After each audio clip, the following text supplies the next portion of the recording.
सम्राट सन्माननीय राजसाहेब ठाकरेंचा जय भवानी, जय शिवानी, जय भवानी, जय शिवानी। आज तुम्ही खेडमध्ये निदर्शनं केलेली आहेत, काय सांगा करताय?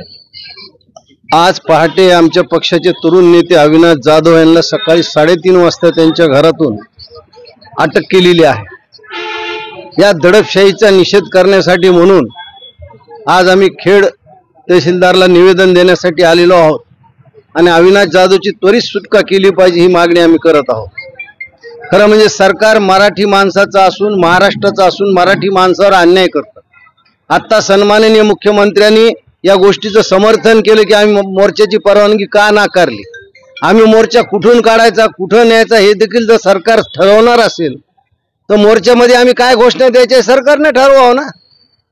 प्रत्येक गोष्ट सरकार ठरवू शकते कसं काय?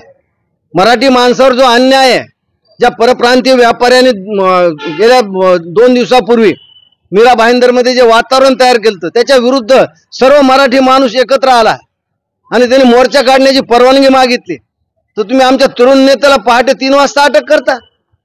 ही तर दुसरी दडपशाही झाली, दुसरी आणीबाणी झाली की मराठी माणसाला महाराष्ट्रामध्येच न्याय मागायचा हक्क राहिला नाही।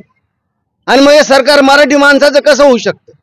हे सरकार परप्रांतीयचं आहे, कारण जे सरकार सत्तेवर आहे त्या सरकारचे पक्षाचे खासदारच काय बोलतात मराठी माणसाविषयी, महाराष्ट्राविषयी। मुख्यमंत्री त्याच्यावर काही बोलत नाहीत। ते निष्कांत दुबे नावाचे खासदार आहेत, ते मूळ बिहारी आहेत।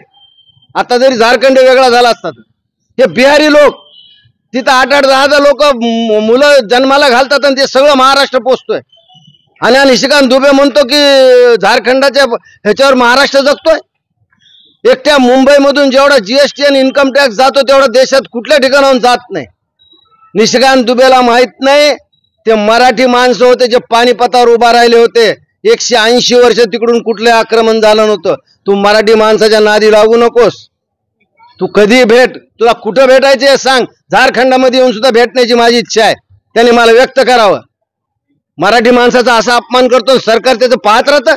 याचा निषेध करण्यासाठी आम्ही इथं आलेलो आहोत। आमचे तरुण नेते अविनाश जाधव यांना ताबडतोब सोडलं असून ते सरकार या लोकांना पाठीशी घालतं। मला वाटतं हे सरकार आता जाण्याची वेळ आलेली आहे आणि म्हणून मनसेने मोर्चा काढण्याचं ठरवलं होतं। मनसेच्या मोर्चाला यांनी परवानगी नाकारली। आज संविधानिक अधिकार आहे आमचा मोर्चा काढणं, निवेदन देणे, पण तेही दडपशाही करण्याचं काम हे लोक करते। हे हिटलरशाही असं म्हणतो। खरं तर सरकार आमच्या मोर्चाला घाबरतं। 5 तारखेला मराठी भाषेच्या संदर्भातला महाराष्ट्राने काढण्यात आलेला मोर्चा या सर्व सरकार घाबरलं आणि GR मागे घेतला।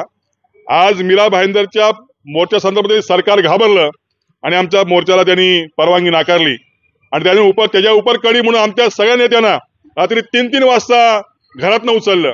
माझा सरकारला प्रश्न आहे, पहलगामच्या आजच्या हल्ल्याला 2-3 महिने झाले, तुम्हाला हे अतिरेकी मिळू शकत नाहीत, त्यांना तुम्ही शोधू शकत नाहीत, परंतु आमच्यासारख्या निष्पाप कार्यकर्त्यांना, मराठी भाषेसंदर्भात लढणाऱ्या कार्यकर्ता तुम्ही घरातनं उचलता। ही दडपशाही आहे, ही हिटलरशाही आहे आणि याचा आम्ही निषेध करण्यासाठी या ठिकाणी आलोय। मला वाटतं हे सरकार परप्रांतीय धार्जिण आहे। महाराष्ट्र नवनिर्माण सेना अशा कुठल्याही जातीभेदीमध्ये भेदाभेद करत नाही। आज आमच्या पक्षाचा कार्यकर्ता पदाधिकारी मुस्लिम आहे, जमील देशपांडे म्हणून, फिरोज शेख म्हणून आमचा आहे, मॉन्टी जहागीरदार, सतनाम सिंग गुलाटी आमचा पंजाबी आहे, इतर अनेक लोक म्हणता येईल, आमचा नवजोत सिंग गौड आमचा पंजाबी आहे। असे अनेक लोक आपल्याला पाहता येतील जी परप्रांतात नाहीत। आमचा महेंद्र भानुशाली गुजराती आमचा पदाधिकारी आहे, परंतु हे सगळे या मातीशी एकरूप झाले। या मातीमध्ये याचे पैसे कमवायचे आणि मराठी माणसांवर दादागिरी करायचे हे आम्ही चालू देणार नाही। आणि म्हणून सरकारचा निषेध करण्यासाठी, मराठी माणसाचं सरकार असताना निषेध करण्यासाठी आज आम्ही तहसीलदार निवेदन द्यायला आलोय। अख्ख्या महाराष्ट्रामध्ये मराठी माणसामध्ये असंतोष आहे आणि येणाऱ्या निवडणुकीच्या बटनामध्ये हा असंतोष दिसेल असा मला ठाम विश्वास आहे।